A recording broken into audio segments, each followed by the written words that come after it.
Thanks. A very special day for Korean War, Vietnam, and Vietnam-era veterans as they traveled to Washington, D.C. on Saturday to experience a day of honor and appreciation. Our Taylor Zebel was at the return celebration. Inside Austin Straubel International Airport, our families lined up, eagerly waiting for their loved ones returning from the Flight of Champions honor flight. About 45 veterans went on a one-day, life-changing trip to Washington, D.C. to see their memorials dedicated to their service and sacrifice. Sandy Blosser's husband was the only Korean War veteran on this trip. I think it's special.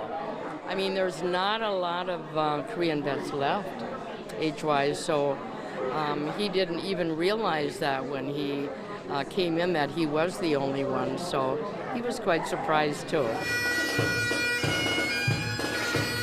These veterans received the welcome home they deserve. Families made signs and waved American flags while cheering loud and proud. No, it was fun. I'm surprised. Most especially in Washington, there was a big crowd there too. And that thing is all over the place, so it was fun to be there. That was awesome. One of the neatest things I've done in a long time, yeah. I felt real honored.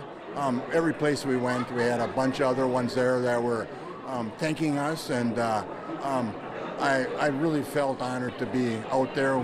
Reginald Hendricks was training to go to Vietnam, but when Russia invaded Czechoslovakia, he was redirected to Germany, where he spent the next 18 months.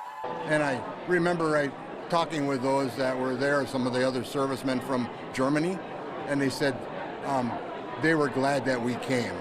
So, which was special to hear that, not that they held a grudge or anything like that against us, because it was a terrible war, and but they're free.